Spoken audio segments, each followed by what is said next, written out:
today is Glowworm Cave and Kauri Street. Yes. Beautiful. Good morning. Time on it, make a little stop there so you can go and get a drink or some refreshments or something like that. Okay. And from there it's about 10 minutes to the Glowworm Caves. You'll have another guided tour through the Glowworm Caves. Then after we leave there, I'll come back around the coast.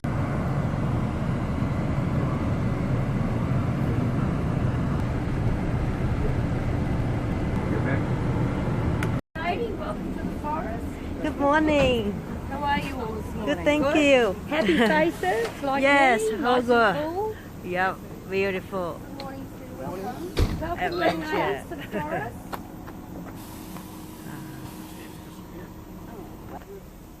Thấy cái lift ở đây. Right there.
The big tree from here. Wow. It's quite big. It's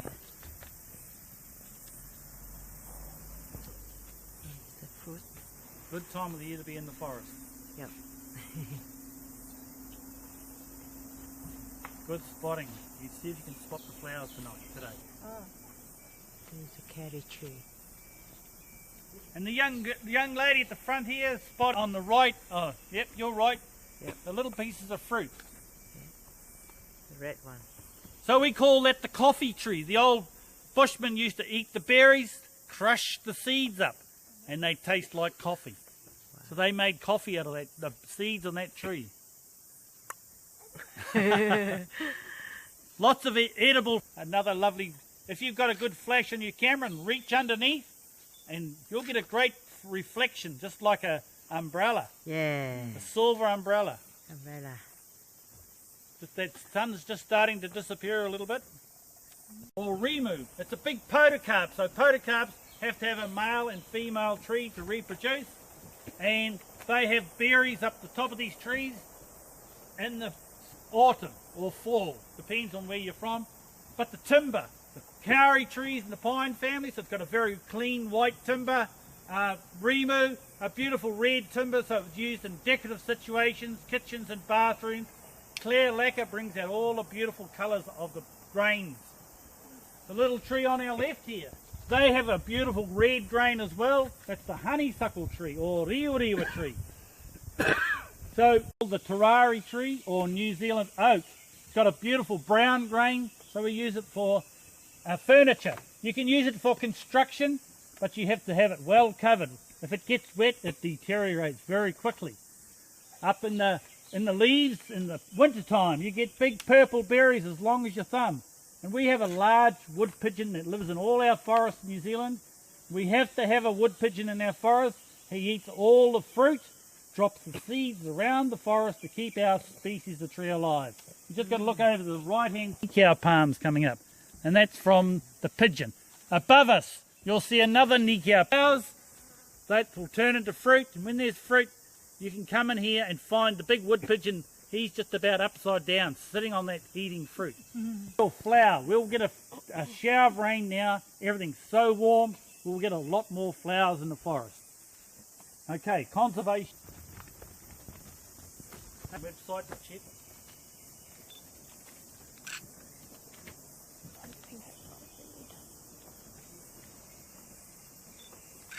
that? A mini GoPro. Website on your way home, or when you get home. So Puketi Forest is 50,000 acres. Through New Zealand, we're trapping those possums. We're plucking the fur out of the possums' dead bodies, and the trappers are getting paid very good money.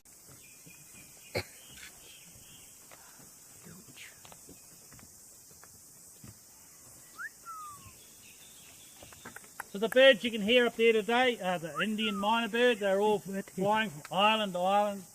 The leaves naturally out of the kauri trees, and they used to collect the gum. And to collect the gum off a big live tree, you had spikes on the toes of your boots, spikes in your hand. You didn't have a safety rope, you just climbed the tree with those spikes.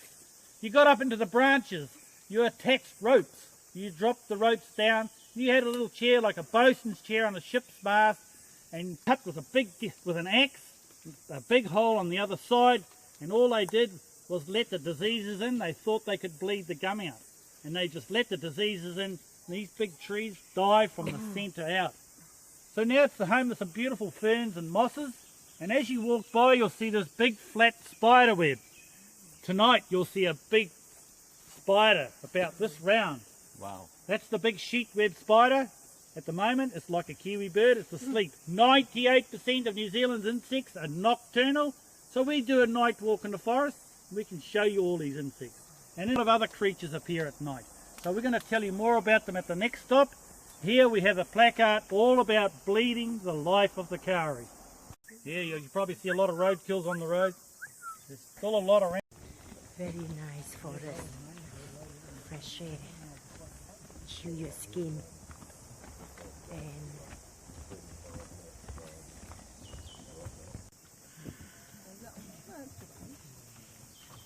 That's the oldest. Yeah, good photo of the tree around further. We've got a big gap in the forest. We'll get a good photo. 呢個都好大啊！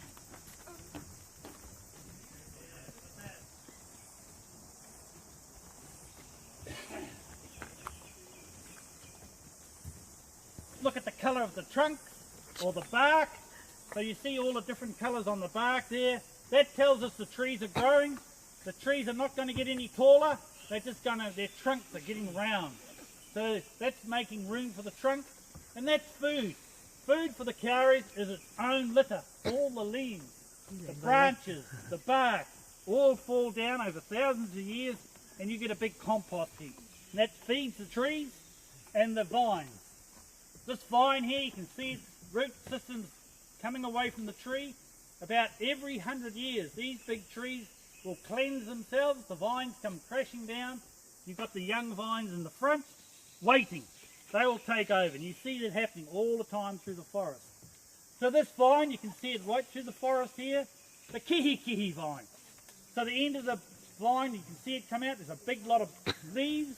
In the springtime, in those leaves, we get a big white flower. You can pick the flowers and eat them. They're very thick and juicy like a watermelon. The female stamen gets pollinated, and you get a big corn cob type of fruit coming out of that end of the branch. And it's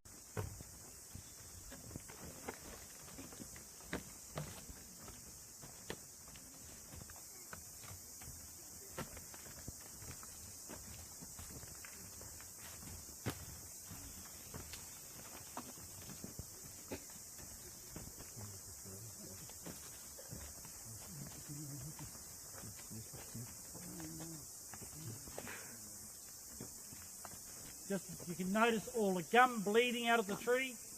So this is the gum they were collecting. So you can imagine climbing this with your spiked shoes and spikes in your hand. And up in amongst the branches you can find big chunks of gum.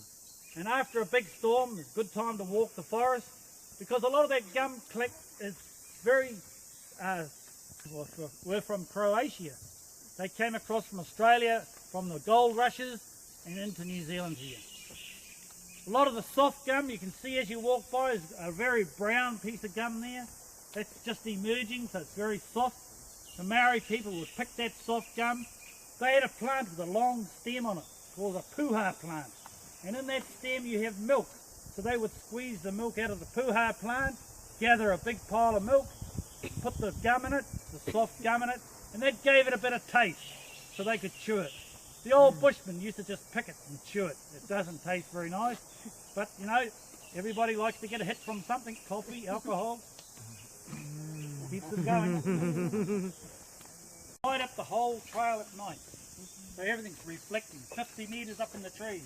The first time I lit up the trail was after my Rotary meeting about 10 o'clock at night. Put all the lights on and all the owls came out and sang. Not a lot of leaves up there. They got big peg roots, so there's not a lot. The photosynthesis helps them, like everything. They've got to have leaves, but they got a lot of big peg roots, a lot of lateral roots that run out through the all the rubbish, and all those roots are like this falling off. And some of them have got, you'll see the gum on it, little pieces of gum. We can pass this around if you want to have a look at it all. Then springtime comes. Whoa, something's coming down. Springtime comes and you've got a male flower. It looks like a cone, but it is a flower.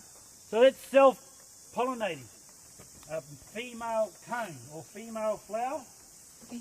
Thank you. Some Australians think it's kauri, about that size. So about the end of February, it gets very warm here, and they will actually split like a hand grenade to disperse their seed around here. So you come up, put a blanket down, you can get all the seed you want. Very easy to grow. So about 40 years ago, we cut trails around all the manuka that grows around the forest very, very fast. So hopefully we'll save some kauri in New Zealand. So you can do a lot with amber. You can carve it. It's like you could have that for a necklace if you wanted to. I've got to be careful with it because it's my mother-in-law. She'll slap my ears if I lose it. Village green on your way home. Before you get on the cruise ship, you've got a lot of wood turning, and a lot of Maori people have got their medicines, and they're most that we have in our forest. You can pick the buds and boil them up like a cup of tea, and that fixes diarrhea. I've seen it kills tapeworms in animals. That's how good they are. Yeah. So that's just one plant. Oh, So on our full day walk, we walk 12 miles back in the forest. We've got big tree.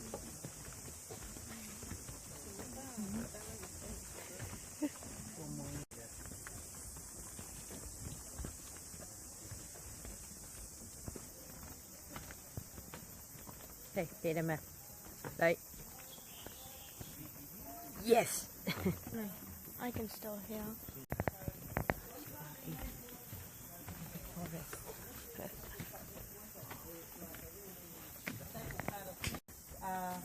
Part of it is edible, the flower bud. You can see that fresh one finished now.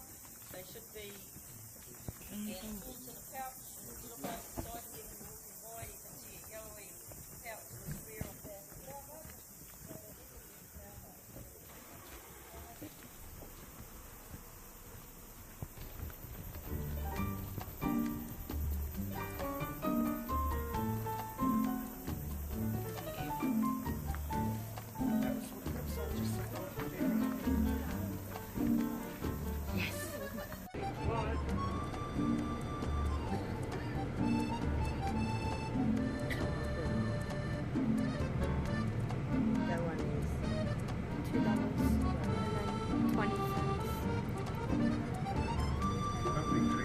This is the new one. This is the old one. Imagine a whole New Zealand would look much similar to this. Okay. So we are going to spend all this money today.